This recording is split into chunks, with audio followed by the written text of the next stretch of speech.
Hola, esto es Después de las 12, un podcast de Comité de Lectura. Yo soy Ana Lucía Mosquera Rosado y el 3 de diciembre se conmemora formalmente un año más de la abolición de la esclavitud en el Perú. Por eso me parecía preciso poder conversar con una persona que ha trabajado y ha desarrollado investigaciones sobre la esclavitud, porque creo que es importante conocer muchísimo más sobre este sistema, cuáles son sus implicancias ahora y cómo se vivió a través de las personas que lo han estudiado. Para eso, me honra muchísimo que me acompañe hoy Maribel Arrelucea Barrantes. Maribel es historiadora, es docente universitaria y está especializada en historia social. Esclavos de Lima, vida cotidiana, panaderías, resistencia y protesta, cimarronaje, bandolerismo y palenques, y género y etnicidad. Es autora de numerosos estudios de su especialidad y además ha participado como ponente en muchísimas conferencias. Yo tengo que confesar que yo soy una gran admiradora de su trabajo y me alegra muchísimo que pueda estar ella aquí para poder discutir con nosotros qué implica el fenómeno de la esclavitud y cómo podemos hacerle sentido aún ahora. Escuchemos.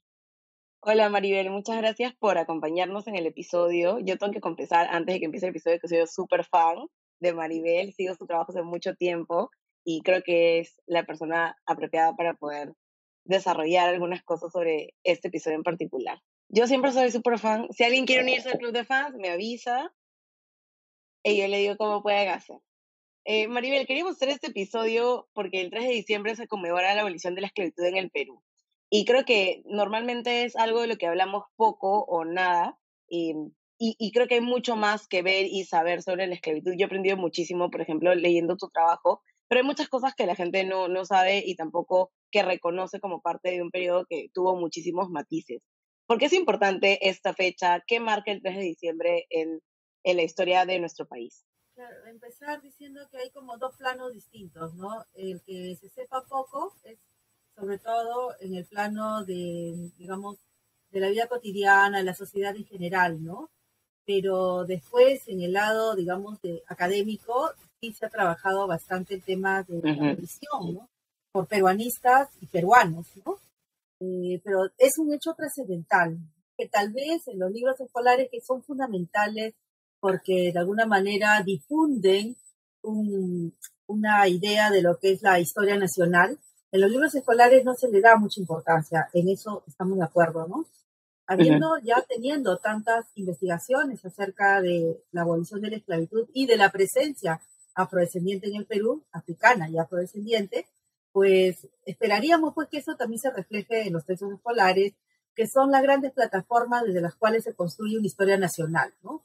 Entonces, falta apuntalar ahí desde la escuela para que se convierta en un conocimiento general, ¿no? De todos los peruanos y peruanas, que no necesariamente consumen libros de historiadores e historiadoras, ¿no?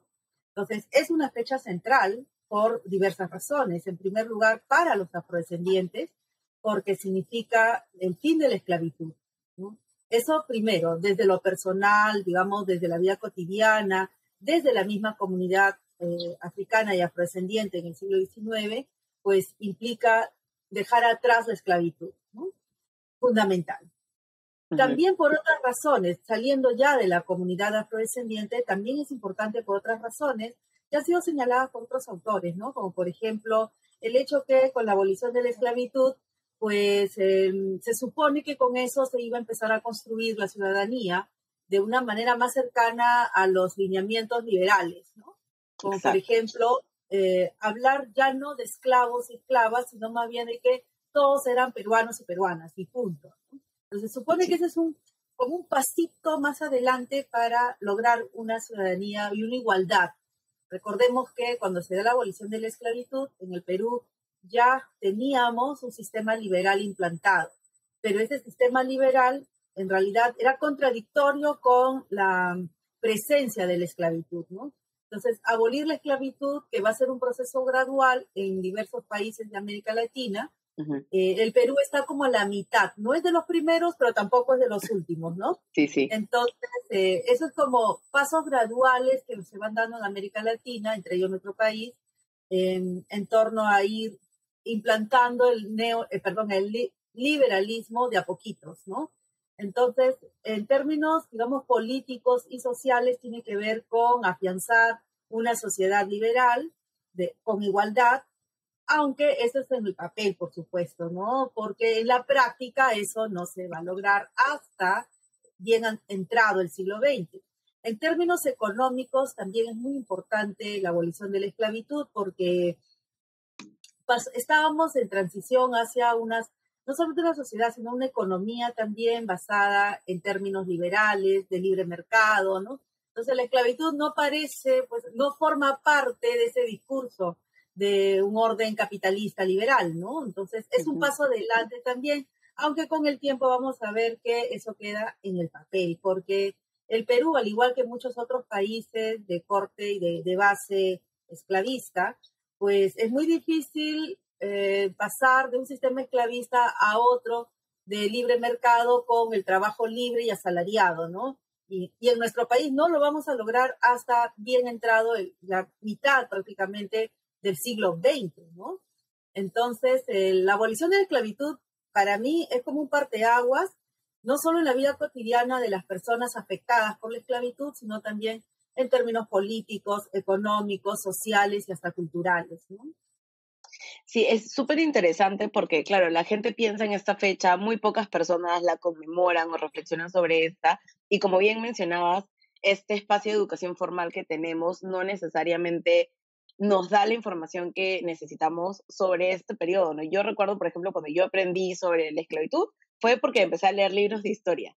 Que yo sí soy como de las personas que leía libros de historia cuando era más o menos más joven, cuando estaba en el colegio, pero cuando estaba realmente estudiando, lo que teníamos era una página y media en un libro de algún grado de secundaria sobre la esclavitud, que decía como fue muy mala, muy triste, hubieron muchas personas que eran esclavos y luego los liberaron y ya está. No hay esta mirada como más profunda sobre cuáles son los matices de esto. Y obviamente leyendo un poco más y también leyendo tu trabajo, empecé a ver que realmente no era un sistema lineal, ni era un sistema que, digamos, funcionaba de la misma manera para todas las personas, ¿no? Y quería también preguntarte, porque sé que has trabajado mucho sobre esto, ¿cómo era este proceso? ¿Cómo era este sistema de la esclavitud en nuestro territorio? Bueno, como tú bien lo has dicho, no afectaba a todos por igual, no tenía las mismas características en todo el territorio nacional, ¿no? O sea, el Perú era un país con esclavos desde el siglo XVI, porque hay que recordar que fueron traídos, no vinieron, ¿no? Fueron traídos por los españoles durante la conquista, y a medida que los españoles iban avanzando y asentándose en diferentes sitios, era muy importante tener esclavos, ¿no? Los esclavos formaban parte de este estatus, de este prestigio que debía tener un español digamos, con alcurnia, con prestigio, ¿no? Poderoso. Entonces, así, esclavos, sirvientes, ¿no? Porque no tenían que hacer trabajos manuales. Mandar a alguien, tener a alguien supeditado, ¿no? Entonces, vamos a ver esclavos en prácticamente casi todo el territorio nacional. Creo que en ese momento no era nacional, ¿no? Era el Perú colonial, y después de la independencia se mantuvo la esclavitud, ¿no? Entonces, en todo ese trayecto, por supuesto, hay como picos, alzas y bajas de la esclavitud, el tráfico, etcétera, pero en todo más o menos se mantuvo hay como ciertas características similares, ¿no? Una persona esclavizada que se insertaba a la sociedad colonial podía ir a diferentes espacios, ¿no? Dependiendo de quién lo compraba, ¿no? Por ejemplo, podría ir a las ciudades, y ahí lo básico era el trabajo doméstico o el trabajo jornal. Ahora, hay que recordar que las ciudades eran pequeñitas y nosotros nos imaginamos las ciudades como espacios muy urbanos, pero hay que recordar que en la época colonial y hasta el siglo XIX y alguna parte del siglo XX todavía, pues las ciudades tenían muchos vínculos con su espacio rural. Pues habían muchas vinculaciones, entonces las personas iban continuamente de un espacio para otro. Y ahí el trabajo en las chacras era fundamental, entonces podían estar trabajando en las chacras como parte de la propiedad de una hacienda o de una chacra, ¿no? O también de trapiches, había una infinidad de actividades en el medio rural, ¿no? También están los puertos, eso también es interesante, el trabajo en los puertos, no solamente es de carga y descarga, sino también de llevar la mercadería hacia las ciudades o hacia el arrieraje también era muy importante y ahí vamos a ver también presencia de esclavizados, ¿no? Ahora, en el ámbito doméstico, por ejemplo, que es uno de los espacios más recurrentes donde se emplea mano de obra esclavizada y especialmente femenina, ¿no? Las mujeres y los hombres en la época colonial podían estar en diferentes espacios y actividades del trabajo esclavizado, ¿no? Lo primero que resalta es el trabajo femenino, ¿no? Porque tiene que ver con esta idea de que las mujeres deben estar en la casa, deben dedicarse al cuidado de los niños, a la cocina, los afectos, ¿no? El cuidado. Entonces, las mujeres esclavizadas desde el principio de esta historia de la conquista están presentes también. Por ejemplo, Almagro, ¿no? Almagro trae su esclavizada, una mujer se llama Margarita, en una que otra crónica se menciona. Eso también hay que poner énfasis, ¿no?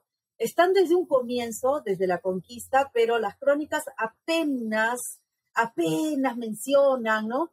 Que hay un negro, no dicen africano, por esa palabra todavía no se empleaba, no hablan de guineos, hablan de congos, ¿no? Claro. Entonces, es bien difícil sacar información de quiénes son estos esclavizados africanos, afrodescendientes, ¿no? Que estuvieron desde el inicio de la conquista, porque en la misma narrativa de los conquistadores eso no era importante, ¿no? Porque el esclavizado ya desde la sociedad española era visto como alguien pues inferior, ¿no? Que no tenía nombre y apellido, pues, ¿no? Claro. Recordemos también que esto no solamente era por la esclavitud, sino porque desde época medieval, ¿ya? Los sectores populares no importaban y no tenían nombre y apellido. No hace mucho tiempo, en realidad, las personas estaban creando identidades individuales, ¿no? A partir del Renacimiento es que tenemos recién la idea de que las personas deben tener nombre y apellido. Entonces, imagínate ser esclavizado de origen africano, sectores populares y pobre, pues peor aún, ¿no? Peor, desaparecido.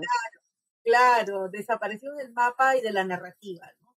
Entonces, yo recuerdo los trabajos del profesor Vega, quien se tomó la tarea de empezar a leer las crónicas e ir buscando uno por uno, ¿no? Así con lupa prácticamente, quiénes eran los esclavizados que estuvieron en la conquista, ¿no? Y desde la conquista hacia la abolición de la esclavitud, pues siempre estuvieron en las ciudades, en las haciendas, ¿no? En todo tipo de actividades económicas, en todo tipo, ¿no? Ahora, sí, también era diferente, ¿no? Porque, ¿en qué sentido diferente? Por las regiones, ¿no? Centro, periferia también, ¿no? En el centro generalmente las normas son, digamos, están las instituciones, están las normas, ¿ya? Entonces es más difícil como que jugar con las estructuras de la sociedad. Y a medida que nos alejamos del centro hacia la periferia, se puede jugar también con las estructuras, un poco ablandarlas, digamos, ¿no? Pero también hay casos en los cuales por ejemplo, los dueños de esclavizados podían ir más allá de lo que decían las normas y pues blindar mucho más sus derechos, ¿no? Entonces vemos desde situaciones donde hay esclavizados y esclavizadas que viven prácticamente como libres, ¿no? En las periferias, y también vemos un maltrato cruelísimo que ya linda o sea, es una crueldad absoluta, ¿no? Pero, o sea, las periferias pueden servir para ablandar las estructuras o para reforzarlas más bien, ¿no? Entonces hay muchas diferencias que se pueden encontrar al interior del virreinato peruano, ¿no? Incluso se van manteniendo hasta el siglo XIX, como por ejemplo te decía, entre vivir en el centro que vivir en la periferia, o a qué propietario van, ¿no? Por ejemplo, claro, hay propietarios que tienen muchos esclavizados. Entonces, cada esclavizado tiene una tarea muy concisa, ¿no? O sea, solo una tarea y el resto del tiempo ya no hace nada más, ¿no? Por ejemplo, las élites solían tener esclavizados, sobre todo para lucirlos, ¿no? Y tenían, por ejemplo, su cochero. Uno de los símbolos en Lima era el cochero, ¿no? Tan igual como la ama de leche. Entonces, familia que se respetaba debía tener su cochero, su ama de leche, y todos en grupo salían a la calle, era todo un espectáculo, ¿no? Entonces, el cochero, ¿qué hacía? Pues estar viendo el coche, los caballos, alimentarlos, limpiarlos, salir con el amo, ¿no? Como el chofer, ¿no? Es como un chofer. Y después de eso no tiene otra cosa que hacer más que sentarse, ¿no? Conversar, ir a tomar alguito, ¿no? Entonces uno en los documentos puede ver que hay cocheros que están en la calle tomando aguardiente, conversando, jugando cartas, y uno dice, ¿y estos no trabajan? Bueno, Claro, o depende. es impensable desde el esquema que tenemos de la esclavitud, ¿no? Que siempre están retenidos por sus amos, que siempre están siendo vigilados o controlados, pero Que no también se necesariamente era daba, así. Claro. que también se daba en Lima, que es el caso que yo he estudiado, Ujú. tenemos familias que tratan de controlar 100% el cuerpo, el movimiento, y hasta un poco más quieren meterse en la cabeza de sus esclavizados y en sus corazones, ¿no? En la piel, ¿no? Entonces quieren controlar con quién se ven, con quién conversan, con quién se acuestan, ¿no?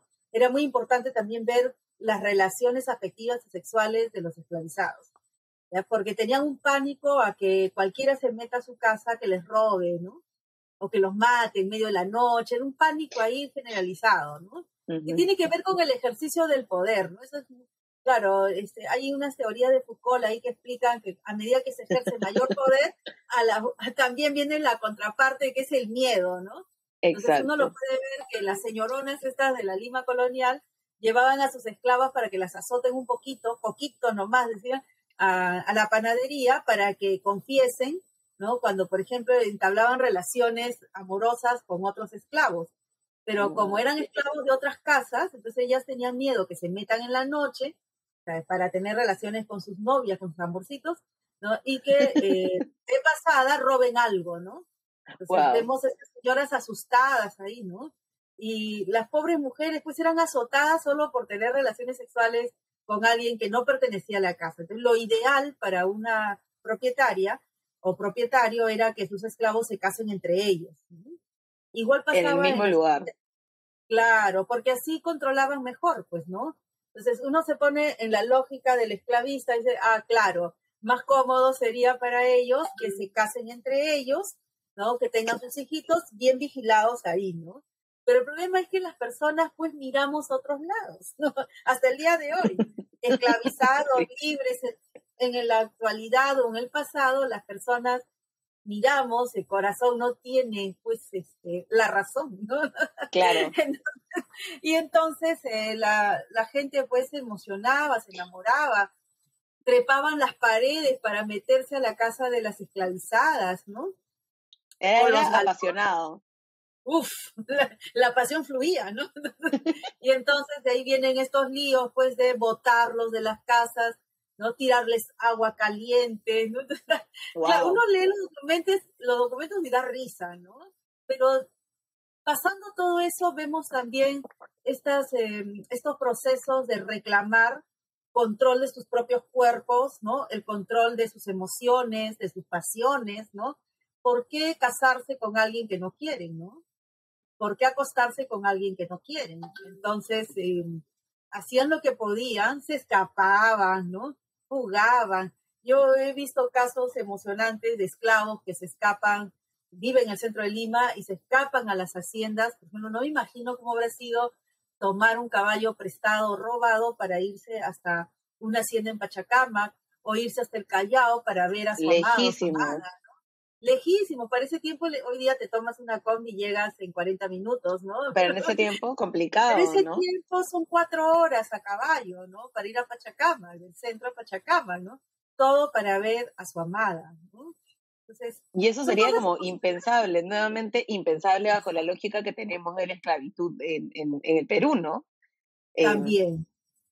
Yo creo sí, que el gran problema que tenemos en el Perú es que miramos mucho eh, la esclavitud de plantación, ¿no? Que es claro, típico, pues, de Brasil, del Caribe o del sur norteamericano, y creemos sí, que así funcionó también acá en el Perú. Funcionó sí, ¿eh? En ciertos espacios. Por ejemplo, tú vas a ver Nazca, Cañete, Chincha, ¿no? Algunas haciendas del norte, de Piura, de Olas del Sur, Moquegua, Tacna, Arica, Y tenemos ese modelo también, ¿no? Modelo de plantación. Pero eso se mezcla también con otros modelos que, a falta de un nombre, yo le puse esclavitud relativa, ¿no? Que nos muestra justamente estos relajamientos del control, ¿no? Entonces nos muestran claros ejemplos de cómo la gente sometida a esclavitud, a pesar de que sí hay intentos de controlarles, como te digo, desde el cuerpo, el trabajo y poco más hasta la piel, ¿no? Los pensamientos y todo, la gente trató de relajar estas presiones y estas estructuras, ¿no? Sí, efectivamente, creo que eso es una de las cosas que más me sorprendió al revisar tu trabajo y trabajo de otras personas que hablan sobre esclavitud en Perú, porque como decimos siempre, tendemos a comparar a lo que vemos, lo que vimos o lo que aprendemos de otros contextos que no necesariamente aplican para todos los casos aquí, ¿no? Sí, cómo a partir de la historia también y de reconstruir ese pasado podemos entender qué pasa ahora, ¿no? Que creo que es una de las cosas que más me ha gustado de leer cosas históricas, porque nos ayuda a entender cómo hay patrones que se repiten, cómo hay cosas que tienen su origen en espacios del pasado, y cómo podemos hacer sentido de la sociedad que tenemos ahora, ¿no? Porque además nos ayuda, a mí me ayuda a entender un montón de cosas que yo no sabía, y además creo que algo que específicamente desde las personas afrodescendientes tenemos, al menos yo siempre tenía como curiosidad, era en realidad quiénes somos. ¿Quiénes fueron las personas que estuvieron antes de nosotros? ¿Cómo vivieron realmente, más allá de una o dos páginas que tomamos en el colegio sobre la historia de los esclavizados, ¿no? Y eso creo que también te ayuda a tener una mirada mucho más amplia de tu propio pasado. Pasa mucho, sobre todo en las familias afrodescendientes, que no exploramos demasiado, que no hurgamos demasiado en eso, o que en muchos de los casos no tenemos toda la información que necesitamos para mirar hacia atrás, ¿no? Que al final es una práctica bien ancestral, que no necesariamente se hace, que no se da porque no tenemos datos, porque no tenemos archivos. Entonces creo que es bien poderoso también hacer ese trabajo de buscar, de mirar hacia atrás y como de excavar también en estos procesos como el de la esclavitud, que muchas veces la mayoría de personas afrodescendientes quieren dejar atrás, ¿no? Hemos escuchado hace algunas semanas a una persona decir, bueno, los esclavos fueron otros, yo no tengo que ver esto, yo no tengo que aprender de esto, a mí no me importa realmente. Pero al final es algo que formó parte de nuestra historia y que, como dices, nos ayuda a completar el círculo. Así es, nos ayudan a completar el círculo. Ahora, no todos somos conscientes de esto también, ¿no? Por diversos factores, ¿no? Sí. Hay personas que tal vez el componente afrodescendiente pasó por su vida de una manera muy dolorosa, ¿no? También. Hablamos también de abandono, de dolor, de explotación, entonces, alma de pobreza, y entonces las personas no quieren ser relacionadas con la pobreza, con el abandono, no quieren recordar tampoco el pasado, tal vez por la cuota de abandono, ¿no? O de dolor, ¿no? Entonces también hay que ponernos digamos, en todas estas situaciones. ¿Por qué es tan complicado ser afrodescendiente hoy en día, no?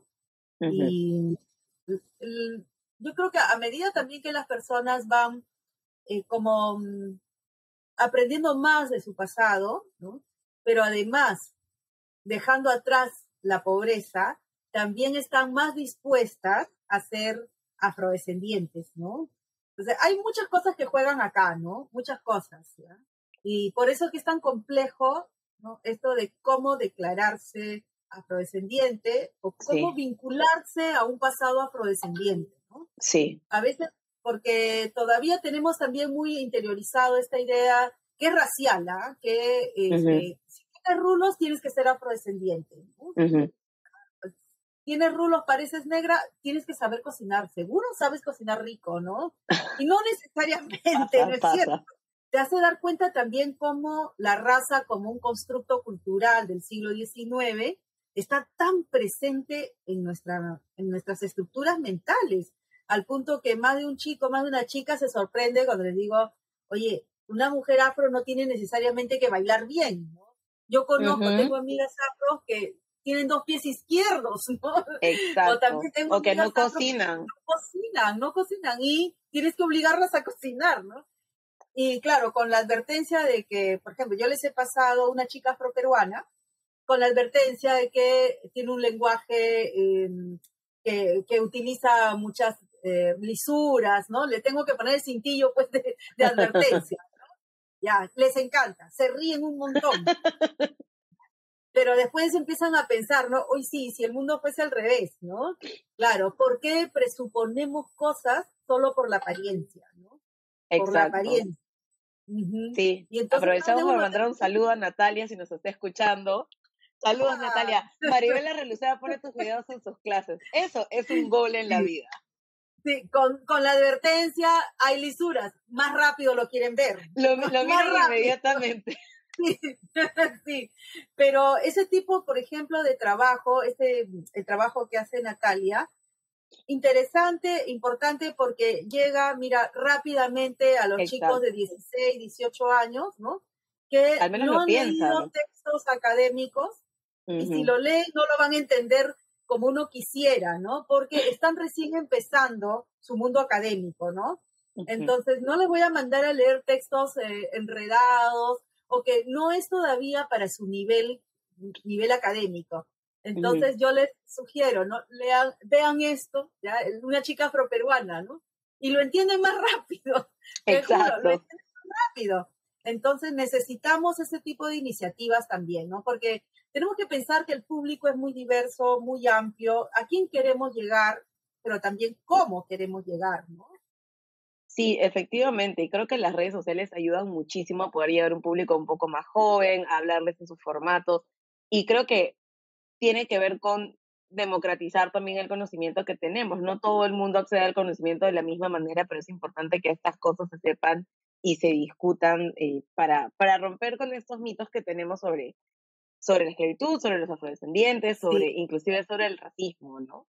Y yo tengo que decir, y no es porque seas mi invitado hoy, que realmente leer a Maribel no solamente tiene libros que son buenísimos, sino que además se leen de una manera muy accesible. Yo recuerdo cuando trabajaste con Jesús en La presencia afrodescendiente, ese libro lo leí yo, pero además después se lo di a mis papás y mis papás lo acabaron en algunos días súper fácil y era como, me encanta cómo escribe Maribel, lo hemos leído súper fácil, no ha sido complicado para nosotros que no somos historiadores y se devoraron el libro súper rápido. Entonces creo que sí es súper valioso también esto de pensar en para quién estás escribiendo. Yo me acuerdo que mi primer libro de historia que leí era súper grande, no me acuerdo cuál era, pero era súper grande y era súper difícil para mí leerlo, porque tenía como 14 años y tenía que detenerme realmente a prestarle atención a cada cosa, pero no es lo que pasa con libros que están escritos como los tuyos, que son súper fáciles para las personas de leer, ¿no? Es un conocimiento muy especializado, pero al mismo tiempo muy accesible. Y con eso quería pasar a la pregunta sobre la abolición y todas estas creencias que tenemos sobre la abolición de la esclavitud. Yo he escuchado las primeras cosas que recuerdo de la abolición tienen que ver con Ramón Castilla como el héroe salvador de toda la población afrodescendiente, y también he sí. escuchado ya luego, más centrada en años, todas estas cosas que están detrás del proceso de la abolición. ¿Cómo pasó esto? ¿Realmente Ramón Castilla es el salvador de todos los esclavizados? ¿Qué más pasó para que la esclavitud se aboliera en el Perú? Bueno, yo también cuando estuve en el colegio, claro, El el colegio. discurso escolar es fundamental, ¿no? Por eso es que hay una batalla, pues, por quién relata la verdad, entre comillas, ¿no? Cuando en Ujú. realidad no hay una verdad, lo que hay son interpretaciones de lo que pasó, ¿no? Y en este caso, cuando yo estaba en el colegio, desde primaria hasta secundaria, siempre me dijeron lo mismo, ¿no? En un segundo, porque esto no es un asunto que se demore en una clase, simplemente es en segundos te dicen, y Castilla abolió la esclavitud, punto, y ¡juá! Se pasa otra cosa. Libres y felices. Claro, pero por ejemplo, yo recuerdo en el libro de Telmo, no, ¿quién es? Ay, por Dios, no me acuerdo ahorita. Toledo, Elías Toledo Espinosa, es uno de los libros que más me impactó. Primero leí a Posmuso, ya en el colegio ya no se leía Posmuso, pero circulaba mucho, o sea, los profesores ya no pedían esos libros de Posmuso que eran bastante antiguos, pero circulaban, ¿no? Y había una que otra eh, nota acerca de la abolición, pero cuando llegué a leer a Elías Toledo Espinosa, llegué a conocerlo y se lo dije, tuve esa oportunidad, qué bonito, y a mí me impactó sus libros porque era una historia radical, más que la de Macera. Macera también le da, mira, por primera vez en un libro escolar, Macera dice que es un sistema injusto, el de la esclavitud. no lo naturaliza. Todos los historiadores o todos los que escribieron libros de historia naturalizaron la esclavitud, diciendo, llegaron con los españoles, trabajaron en esto, trabajaron en lo otro, pero naturalizan la esclavitud. Masser es el primero que dice, es un sistema injusto, inhumano, no es natural, ¿no? Pero lo que me impactó más en Elías Toledo es que él sí le dedica tiempo y espacio a la esclavitud, a los sujetos esclavizados, ¿no? Cómo eran vistos, y también habla de la abolición y el impacto que tiene en la economía y en la sociedad, ¿no? Entonces, ese libro, por ejemplo, para mí los libros de Elías Toledo de Espinosa son mucho más críticos para la historia que todo lo que circula, ¿no?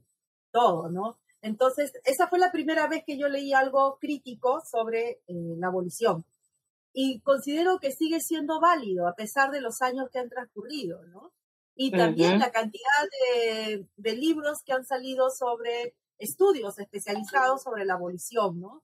Hay estudios que se hacen sobre el proceso desde aquí, desde el interior del país. Hay otros que se han hecho sobre Inglaterra, cómo es que Inglaterra de alguna manera presiona, ¿no? Entonces, porque también nos olvidamos de algo, el Perú no es un puntito, ¿no? A veces nos miramos solo el ombligo, nos miramos nosotros nomás, pero nos olvidamos que el proceso de abolición de esclavitud era algo que se estaba dando en toda la región, ¿no? Y no solamente eso, era global, ¿no? Entonces, es importante también no perder de vista eso.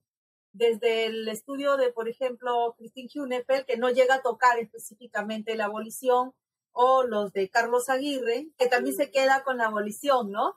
Y luego, después de eso ya no hay estudios, no sabes qué pasó después, ¿no? ¿Ya? Entonces hay como huecos, ¿no?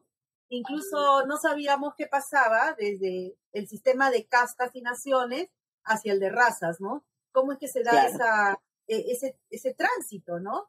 Que tiene que ver también con la abolición de la esclavitud, hasta que, Jesús Cosa Malón sacó su tesis, ¿no? Ya en libro, ¿no? Pero ya centrándonos en el caso de la abolición, al comienzo yo te decía que es muy importante, trasciende por estas transformaciones que se dan, uno, en la vida cotidiana de las personas mismas, ¿no? Ser esclavizado en ese momento era ser inferior, tener mínimo de derechos, pero sí lo sabía. Eso también es otro de los mitos que circula mucho, que ser esclavizado significaba ser escoria, no tener derechos, lo cual no es cierto. Y que también, dependiendo del lugar que se estaba, ¿no? Por ejemplo, estar en Lima era una cosa, sí, había acceso a los tribunales, ¿no? Pues todo el mundo apelaba a los tribunales al toque, ¿no? Así es. Y había como una tradición litigante impresionante, ¿no? A medida que se alejaban de las cortes y de los tribunales, por supuesto, las personas estaban más expuestas al poder de los propietarios, ¿no? Y aún así, uno puede ver cómo hay gente que se evade, se fuga de las haciendas y otros lugares más para llegar a un tribunal y reclamar derechos, ¿no? Pero hay otros lugares que no se puede, ¿no? Y hay muchas personas que nadie puede saberlo hoy en día porque no hay las fuentes, pero que estuvieron sometidas a diferentes actos de crueldad, tortura, fueron asesinadas, ¿no? Pero estar en ese ámbito donde ya no llega la justicia hace que también los historiadores hoy en día ya no podamos saber qué más pasó, ¿no? ¿Qué más pasó? Claro. Claro. Entonces, cuando llega el proceso de abolición, hay que recordar que es un proceso gradual, porque sí se debate en todo el continente acerca de la pertinencia de ya eliminar la esclavitud. Hay que recordar que este proceso forma parte de un avance del capitalismo, es global, ¿no? Y que la discusión es qué tanto conviene tener a una persona que no genera con su trabajo personal, no genera dinero y con eso no tiene poder adquisitivo. Entonces, lo mejor es tener una persona con trabajo, ¿no? Y poder adquisitivo. Y eso es a través del salario. Por eso es que hay esfuerzos por eliminar el trabajo esclavo y pasar al trabajo asalariado, ¿no?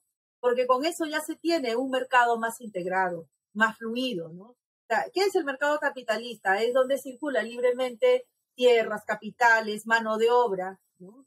Capitales, ¿ya? Entonces, el esclavo es visto como alguien que impide, o la esclavitud, mejor dicho, la esclavitud impide el avance del capitalismo, ¿no? Pero también hay que recordar que esas discusiones tan intensas que se llevan a cabo en Inglaterra, Francia, Estados Unidos, sobre todo sabemos más de Estados Unidos, claro. Bueno, acá en el Perú esas discusiones casi no hay, ¿no? ¿Por qué? Porque también tiene que ver con el peso de la esclavitud, pues, ¿no? No es casual que la esclavitud, o sea, la abolición de la esclavitud sea uno de los grandes debates en el mundo, pero en el Perú no, ¿no? Y que no se haya abolido, más que bien avanzado el siglo XIX, ¿no? A la mitad casi, ¿no? A la mitad del siglo XIX, pero cuando ya Perú tuvo un boom económico. Eso no es nada casual, ¿no? O que tampoco es casual que Brasil y Cuba sean los últimos en abolir la esclavitud. Sí. Entonces, no son casualidades, ¿no? Y no son fechas. No es la bondad de las autoridades en ese tiempo. La bondad, la filantropía, ¿no? También sí hay que reconocer que buena parte de este proceso, esta propaganda contra la esclavitud, tiene que ver con grupos evangélicos protestantes, ¿no? Que se juntan con mujeres que están reclamando también el sufragio. Hay como vínculos en estos grupos, sí, ¿no? Y eso también es interesante porque nos muestra desde el presente un ejemplo exitoso de cómo se puede ir logrando, ¿no?, reclamos y reivindicaciones. Abolicionistas, sufragistas, obreros se van juntando en el camino, ¿no? Mientras diversos colectivos se juntan, son más fuertes para reclamar y para finalmente imponer su agenda. Pero si lo hacen de manera aislada, se demoran más o no son escuchados, ¿no? Sus reivindicaciones son débiles, ¿no? Entonces, acá en el Perú, ¿qué pasa? El tema casi no se plantea. Se plantea a partir de que, primero, con las corrientes libertadoras, tienes a San Martín y Bolívar, ¿no? San Martín es el primero en imponer esto de la libertad de vientres, primero en Argentina, luego en Chile, y luego lo hace en Perú porque ya había sido un éxito en esos dos países. En otros países, claro. En el Perú nos enseñan la libertad de vientres.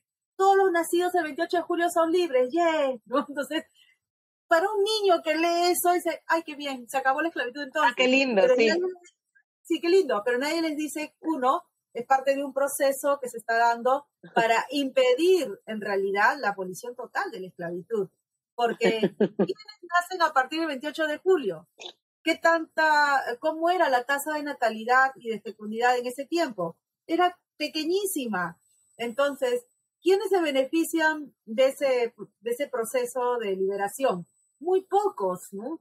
Así que el impacto que tiene este decreto de la libertad de vientres es mucho menor y fue hecho sobre todo para un poquito ralentizar estos pedidos de libertad, ¿no? En vez de dar la libertad a todos, abolir la esclavitud por completo, se da la libertad de vientres, era como amortizar un poquito, dejar atrás un poquito, en realidad como diríamos en términos criollos, mecer a la gente, ¿no? Es mecer a la gente, ¿no? Claro, y esas son las creencias erróneas sobre la libertad de vientres y la abolición, que es como, sí, lo hicieron porque eran súper buenos, porque se dieron cuenta que era un sistema horrible y la libertad de vientre y un montón, y no, pues. Sí, pues, y aquí San Martín, o sea, tú lees a San Martín pues, a través de sus cartas, sus escritos, ¿ya? Sí está de acuerdo con que la esclavitud es mala, inhumana y todo eso. En realidad no se quiere pelear con la élite limeña, ¿no? Y su posición política en el Perú también era bastante débil. Así que abolir la esclavitud aquí hubiese sido abrir un nuevo frente de batalla contra los peruanos, ¿no? Y más bien él trataba de limar asperezas con los peruanos. Entonces, teniendo en cuenta eso, su posición política, y además que la esclavitud era importante, no en todo el país, pero sí especialmente en Lima, entonces entendemos por qué se toma esa medida de la libertad de vientres para evitar mayores confrontaciones, ¿no? Entonces no se da la abolición de la esclavitud. La abolición de la esclavitud va a venir recién cuando el Perú tiene plata, en el boom del guano. Ajá. Y además no se da una esclavitud, o sea, ¿cómo es la abolición de la esclavitud en el Perú? Es una compra masiva, es el Estado quien compra a todos los esclavos, ¿no? Se establece una comisión quien va a revisar los papeles de compra y venta que cada propietario tiene que enviar a esta comisión. Entonces se hace una lista, ¿ya? Y un cronograma, ¿no?, de pago, y de esa manera se le paga a los propietarios, no se le paga a los esclavos, ¿no? O sea, la persona que es esclavizada se le va a dar su carta de libertad y chao, ¿no? El que recibe ya la ve plata qué haces con tu vida. Claro. Entonces, aquí vemos dos cosas. Por el lado, los propietarios, recién aquí va a haber como una aceptación al proceso de abolición porque se le va a pagar por su propiedad. Recordemos que la gran batalla es el de la propiedad, ¿no? Ellos habían pagado por este bien que es el esclavo. Entonces, cuando el Estado recién promete, recuerden que hay que recordar que es Castilla quien promete pagar, ¿ya? En cambio, Echenique, que también de un decreto similar, pero no había dicho que iba a pagar. Entonces, por eso es que Castilla sale ganando, pues, ¿no? Porque él sí promete que va a pagar por cada esclavo. Y fija un precio general, 300 pesos por cabeza. O sea, cuando los esclavos eran bienes, eran mercancías, y de acuerdo con el mercado, toda mercancía, pues tiene un precio que se adecua de acuerdo, pues, a las características de ese bien, ¿no? Entonces, ¿a qué me ¿cuánto refiero serían con eso? 300 pesos en la actualidad, Maribel, más o menos? Mira que una familia comía tranquilamente con 1 peso. Imagínate, ¿no? Ya. Entonces, 300 pesos es un capital muy importante, ¿ya? Muy importante, ¿no? Y, no sé, no es para comprarse una casa, pero fácil, por ejemplo, una carroza cuesta 200 pesos, una carroza para una familia súper importante, lujosa, ¿no? ¿Ya? Es como comprarse un auto. Entonces, claro, o sea, es lo que cuesta un auto y claramente si una persona tiene más de uno, pues sí puede acumular gran capital con el proceso de la abolición. Claro, sí. Entonces, tener un esclavo implicaba una fuerte inversión, ¿ya? Pero eso sí, cada esclavo iba cambiando, digamos, su valor iba subiendo o bajando dependiendo de las características, ¿no? Por ejemplo, si era mujer y estaba entre los 14, 15 años ya tenía la regla, podía valer un poquito más porque podía ser madre, ¿no? Claro. Y si estaba embarazada, valía un poco más. Si estaba con hijo, valía un poquito más, ¿no? Un hombre que estaba joven, entre los 15, 25 años de edad, costaba mucho más que alguien que estaba entre los 30, 60, ¿no? A medida que envejecían, costaba muchísimo menos, pues, ¿no? Un esclavizado sin dientes, enfermo, costaba mucho menos, ¿no? Por lo general, un esclavo bien alimentado, sano, y entre los 15 y 20 años de edad costaba entre 300 y hay momentos, porque también para eso hay como ciclos en el mercado de precios. O sea, para el siglo XVIII, por ejemplo, un esclavo, como te decía, entre 15 a 20 años, bien nutrido, sano, con dientes completos, ¿no? Podía llegar a costar hasta 400, incluso yo he visto hasta 450 pesos, ¿no? Entonces, eso equivale bastante, es una pequeña fortuna, ¿no? Claro. Una pequeña fortuna. Entonces, cuando Castilla en plena guerra con Echenique, Castilla se estaba levantando en armas contra Echenique, que era el presidente constitucional, ya decide dar estos 2 decretos de abolición de la esclavitud y de la mita. Hay que recordar que ambas cosas están imbricadas, ¿no? Dar este decreto de liberar a los esclavos previa promesa de pagar a los dueños es para tener el apoyo de estos sectores dueños de esclavos, ¿no? Pero también no se trata solo de la élite, esto también quería decir, ¿no? Que se trata de amplios sectores de la sociedad. ¿Quiénes eran los únicos que no podían tener esclavos? Los esclavos. O sea, aquí en el Perú todo el mundo tenía que sea un esclavo, incluyendo libertos y libertas. Hay mucha gente que también idealiza la esclavitud y el mundo de la esclavitud pensando que aquí si alguien había tenido esclavizados, se liberaba y por supuesto no iba a esclavizar a nadie, ¿no?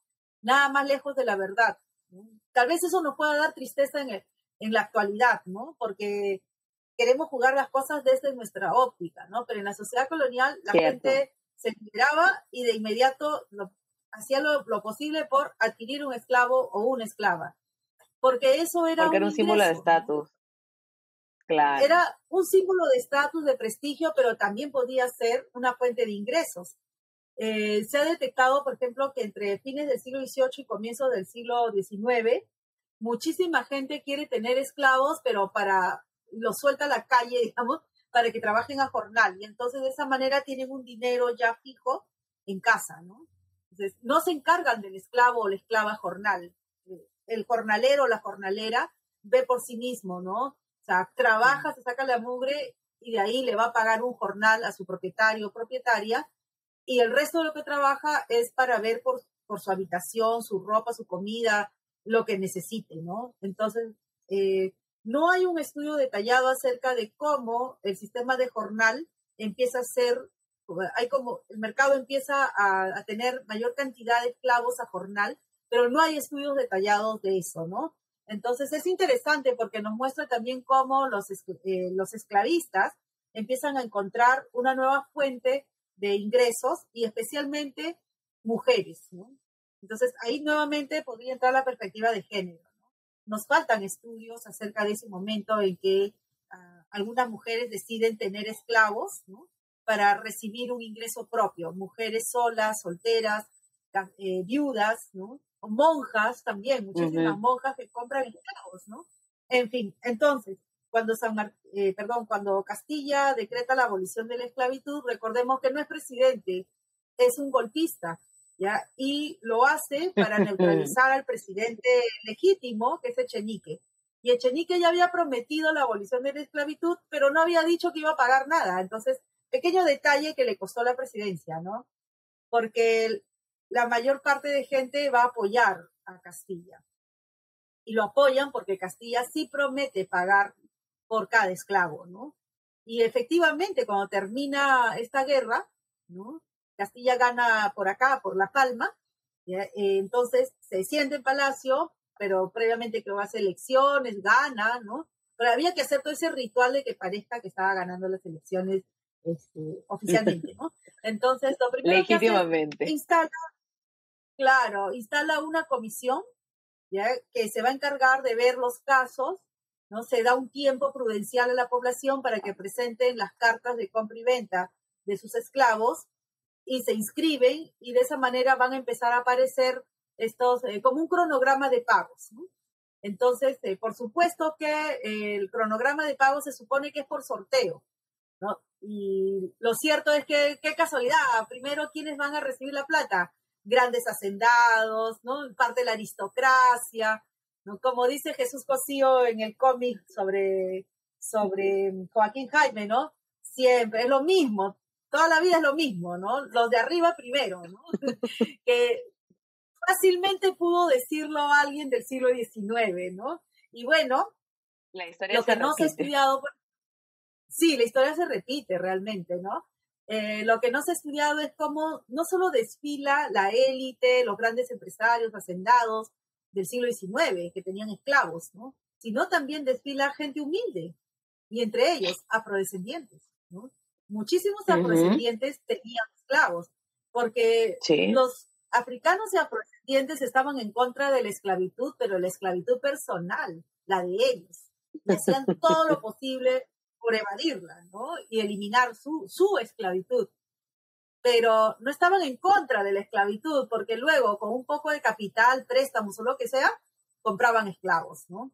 Entonces, muchos afrodescendientes también pasaron por caja y cobraron, entre ellos Joaquín Jaime, ¿no? Joaquín Jaime, hombre que Ricardo Caro encontró la lápida en el cementerio Presbítero Maestro, ¿ya? Y lo colgó la foto en Facebook, ¿no?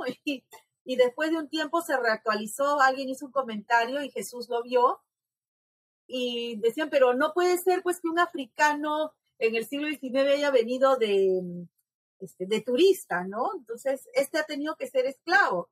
Y ahí Jesús me etiqueta, y entonces yo leo la noticia, veo la foto, me emocionó mucho, porque te diré que como historiadores nosotros trabajamos pues con documentos del pasado, ¿no? En mi caso yo trabajo con documentos del siglo XVIII, parte del siglo XIX.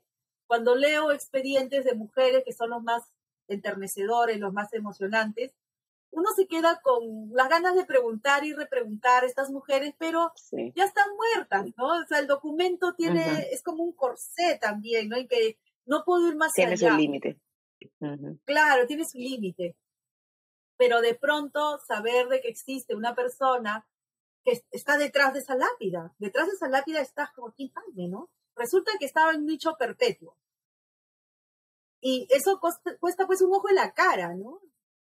Claro. Y en esa época los sectores populares, libres y esclavizados, todos por igual iban a fosa común. Nadie tenía plata para pagar un nicho. O sea, la plata era, lo mínimo de dinero que tenían era para el día a día, para la comida, el plato del día. Entonces, imagínate, claro. pues, entre como hoy día y mañana o entierro a mi abuelito, ¿no? Entonces, ¿cómo? ¿No?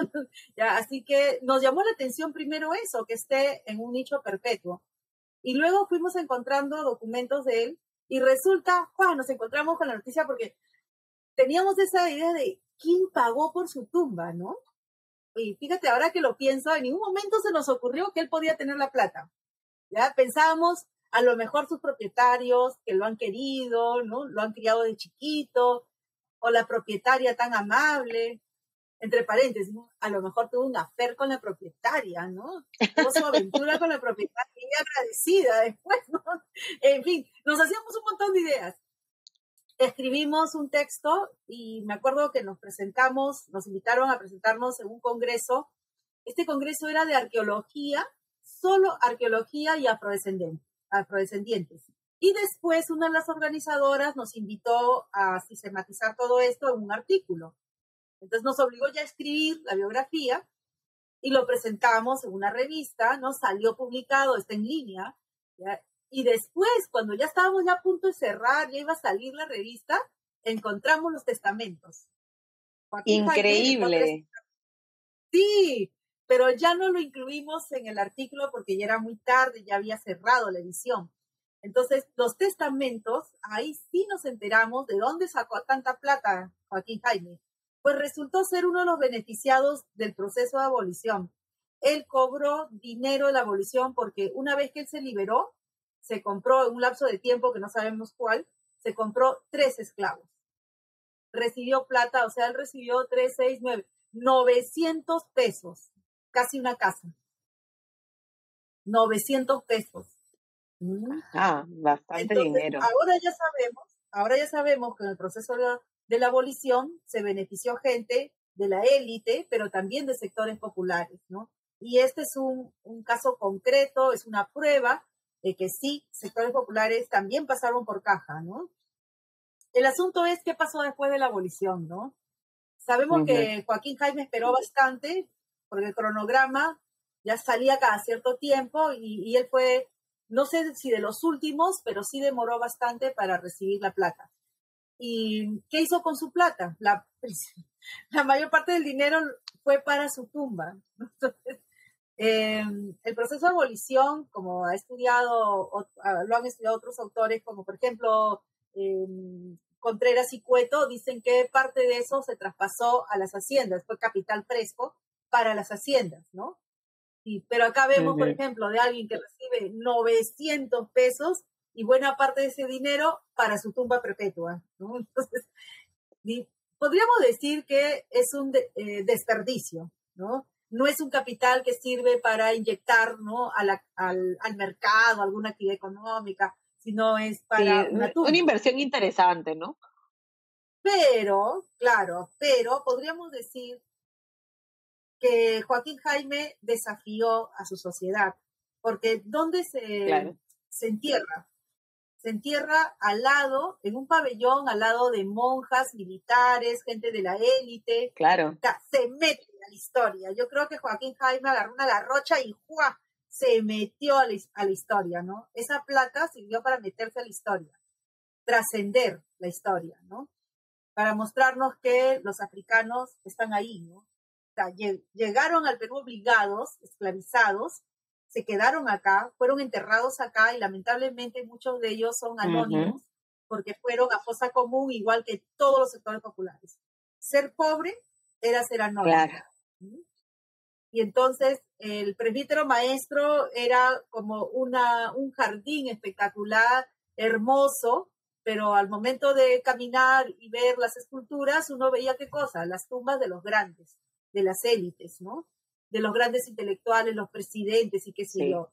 Y de pronto ahí está Joaquín Jaime codeándose con todos ellos, ¿no? Así que creo yo que está bien invertida esa plata, ¿no? Sí, bien invertida la plata, ¿no? Y fíjate que pasando la plata el tiempo, de la abolición.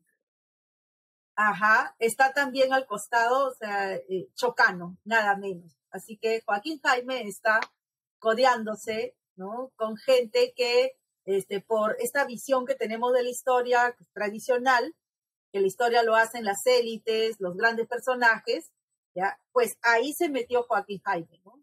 Entonces, la abolición, lamentablemente, fue inyectar capitales a los propietarios de esclavos, que son de las élites, pero también de sectores populares.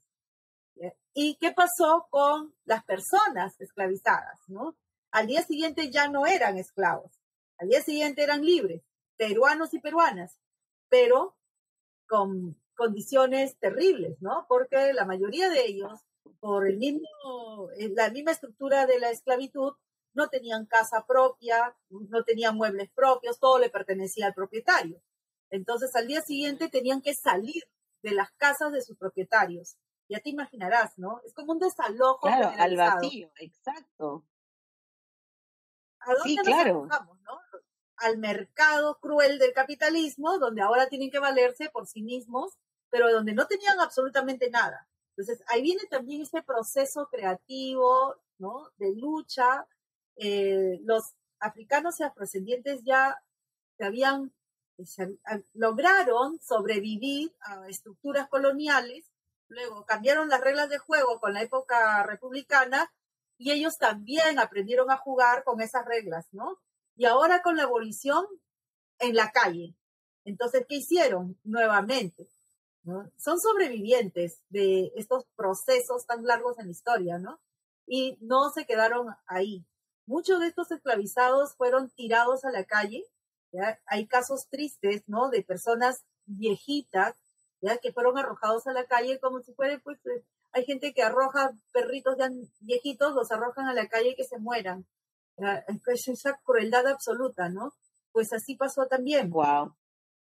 Y hay otros que decidieron nuevos tratos con sus propietarios, ¿no? Entonces, aquí también viene una cuestión económica, ¿no? El mercado se fue adecuando a estos vaivenes, ¿ya? Y los propietarios, ¿no? De esclavos, que ya ahora no eran esclavos, entonces, por no pagar trabajo asalariado, ¿qué hicieron? Formas de trabajo arcaicas que se parecen a la esclavitud, ¿no?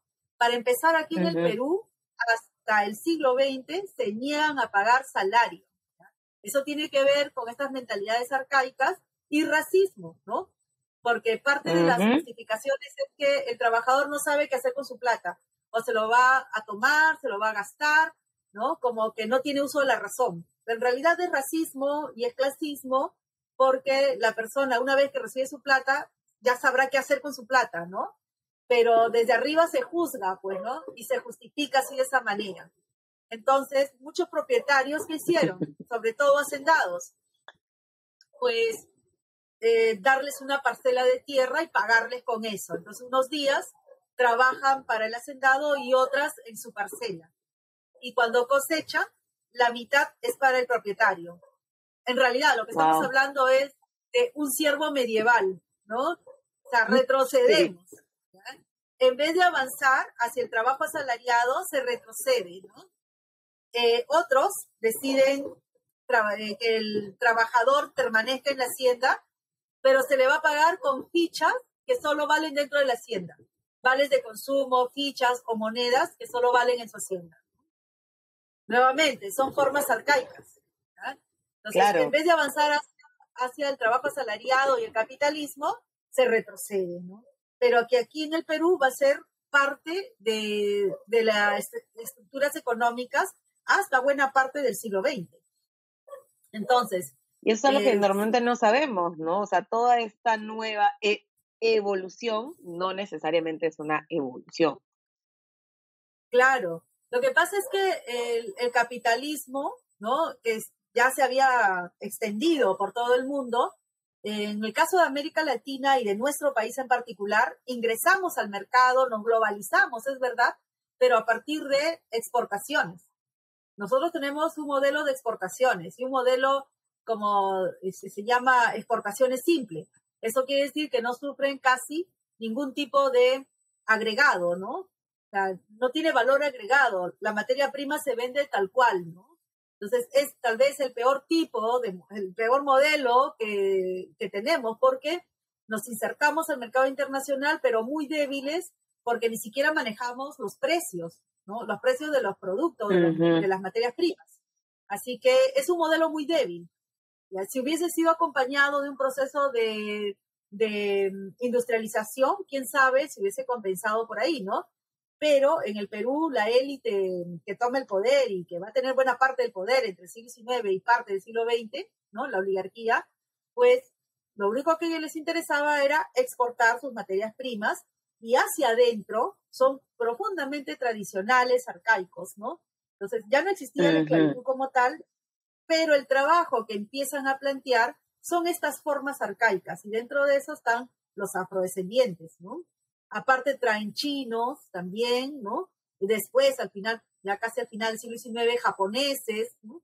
Entonces, con estas comunidades étnicas, ya el trato es, por ejemplo, digamos que el más arcaico es con los afrodescendientes. Ya con los chinos lo intentan, pero después van cambiando un poco, como muy bien están los trabajos de Rodríguez Pastor, ¿no? Y con los japoneses es tal vez el trabajo arcaico menos lesivo, que es el yanaconaje. Se les entrega una parcela de tierra y los japoneses cosechan ahí y luego le dan una parte al hacendado, ¿no? Acá en Lima, por ejemplo, vamos a tener trabajadores japoneses yanaconas, ¿no? Pero que rápidamente también migran hacia otras actividades económicas. Y entonces ahí rápidamente cambian su situación, ¿no? Los chinos, que fueron un poco antes, también empiezan como trabajadores rurales en haciendas, pero después también empiezan a negociar sus contratos y luego migran hacia las ciudades y cambia un poco su situación socioeconómica. En el caso de los afrodescendientes, fíjate, es distinto, ¿no? Porque están sometidos a regímenes más arcaicos y su situación no va a cambiar hasta después de la caída de la oligarquía, ¿no? Entonces, recién ahí empieza a cambiar, ¿no? Mira, qué distinto es la situación de afrodescendientes chinos y japoneses, ¿no? Sí, que a veces se utiliza para hacer comparativos, ¿no? Lo que yo he escuchado mucho es como, pero sí, la población china y japonesa logró salir adelante, ¿por qué los afrodescendientes no? Seguro porque no se esforzaron lo suficiente, porque no trabajaron duro o porque no eran capaces de mejorar su situación económica como sí lo hicieron estas otras comunidades, ¿no? Pero esas son comparaciones superficiales, ¿no? En general, el neoliberalismo siempre apuesta por esta explicación, ¿no? El pobre es pobre porque quiere, porque no se esfuerza. Exacto. Y entonces se aplica a todos, ¿no? El afro es pobre porque quiere, pues no se esfuerza, ¿no? Sin embargo, hay otras razones, ¿no? Que son históricas, que formaron parte de las estructuras, como lo que estaba diciendo, ¿no? De los afros, chinos y japoneses, los que estuvieron sometidos a formas de trabajo más arcaicas fueron los afrodescendientes. Ahora, hay otras razones también, ¿no? Como por ejemplo, los afrodescendientes forman parte de esta cultura de hacienda y de servidumbre. Entonces, mientras la oligarquía estaba en el poder, los afrodescendientes tenían vínculos con la oligarquía que les permitía tener empleo. ¿Pero qué tipo de empleo? Claro. Pues empleo doméstico, digamos de término medio, que no se necesita cierta capacitación, cierta profesionalización, ¿no? Entonces, una familia afrodescendiente donde el papá era chofer de alguien de la élite, pues si tenía un hijito, después llevaba al hijito a trabajar a la familia, ¿no? No necesita, todavía no se nota la obligación de llevar al hijo a estudiar, ¿no? Ahora, eso es parte de un proceso también que entre el siglo XIX y el siglo XX lo vivieron todos los sectores populares, ¿ya? Entonces, los padres por lo general llevaban a sus hijos a su propio empleo, obreros, chacareros, ¿no? Choferes, etcétera.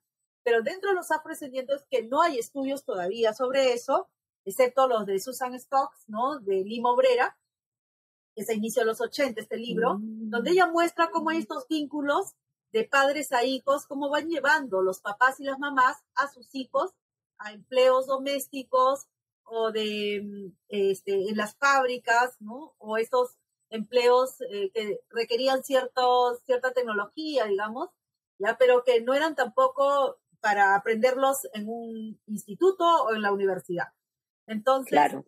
la entrada de los afrodescendientes ya en masa a los colegios y a las universidades se retrasa, porque tenían un flujo de influencias, ¿ya? Hay influencias, ¿no? Como círculos de influencias de los afrodescendientes con las familias oligárquicas.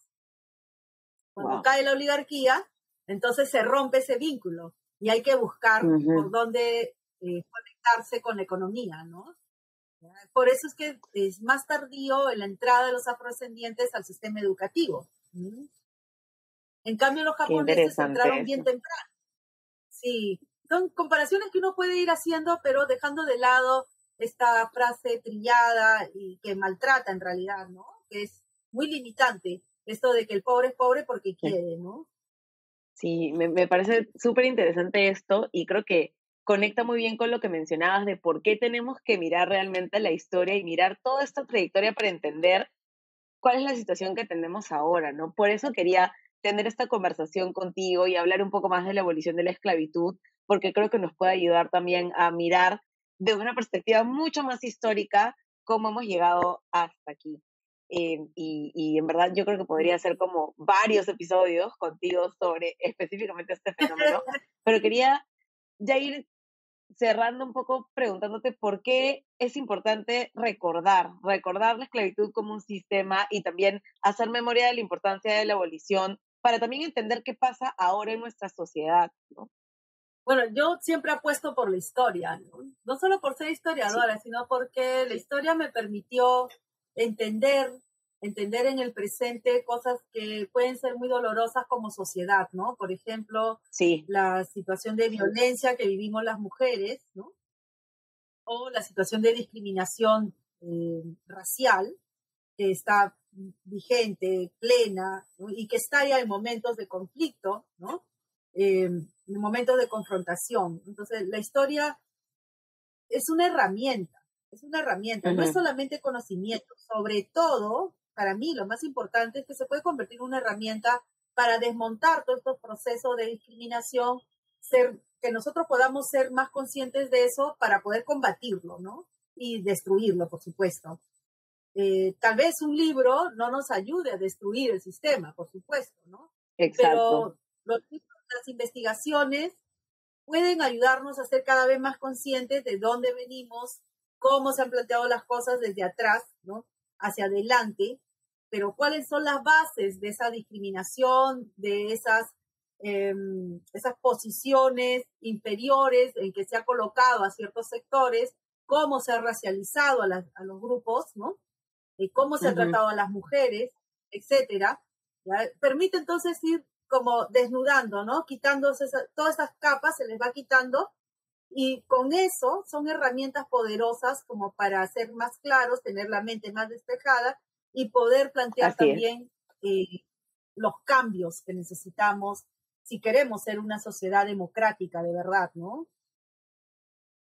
Sí, creo que me quedo con esta idea de si realmente queremos ser una sociedad democrática, mirando la democracia más allá, obviamente, de tener la posibilidad de elegir y ser elegidos, creo que también tiene que ver con generar condiciones más justas para todas las personas y por eso es tan importante revisar estas cosas, ¿no? Estas cosas de las que tenemos tan poquita información disponible y ampliar la conversación con personas expertas como tú, Maribel.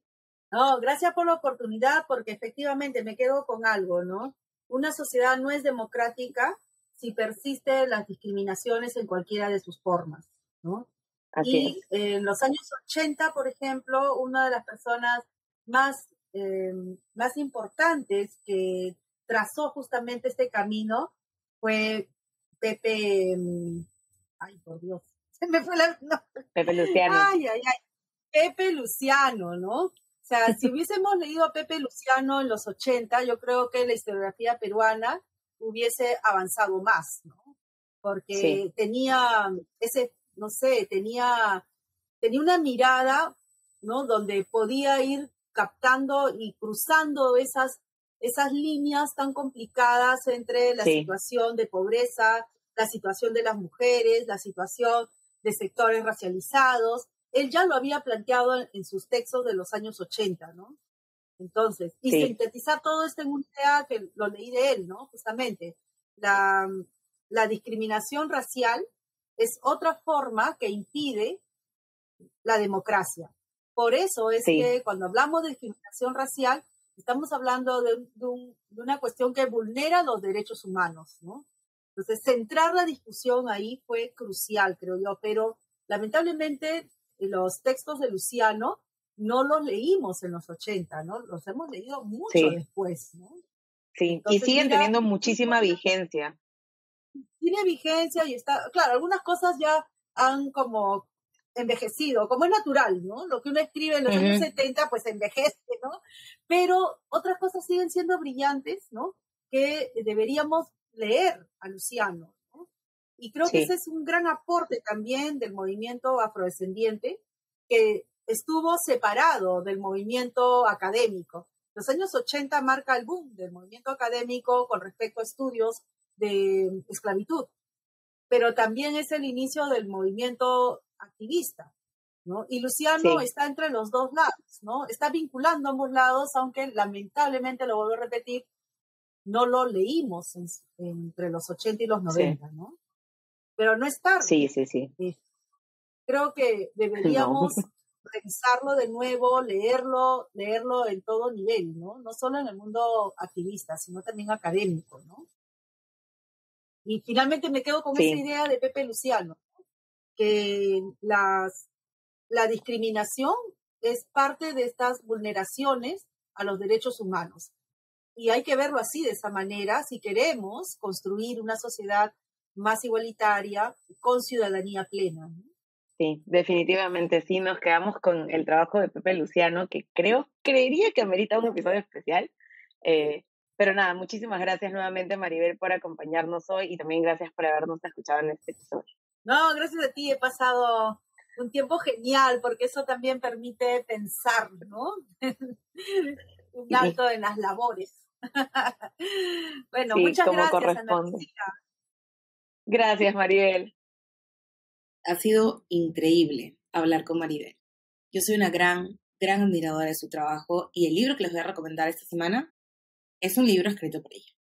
Yo tengo aquí la colección completa de los libros publicados por Maribel, pero este específicamente es uno que a mí me cambió la percepción sobre lo que implica la esclavitud.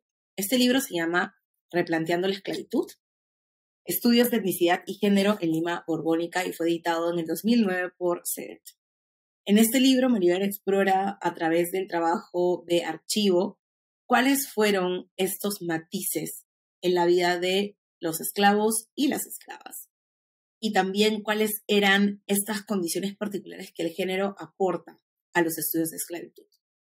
Nuevamente, a mí me gustó muchísimo, lo recomiendo mucho y creo que puede ayudar también a cambiar esta visión homogénea que tenemos sobre la esclavitud en el Perú. Lo que les voy a recomendar como recurso audiovisual hoy no está centrado en Perú, pero me parece súper interesante que veamos también cuál es este contraste que existe entre la esclavitud en el Perú y la esclavitud en otros lugares. Maribel hablaba mucho de esta comparación con el sistema de las haciendas aquí y el sistema de plantación en otros países, y hay un documental en Netflix que se llama Los descendientes de Clotilde, que de hecho es un documental interesante en el que varias generaciones de personas buscan a su ancestro o a su ancestra esclavizada y revisan toda esta historia que tiene que ver con las personas esclavizadas en Estados Unidos y cómo es posible trazar estos lazos y desarrollar esta línea cronológica que les lleva a conocerse teniendo a esta ancestra en común.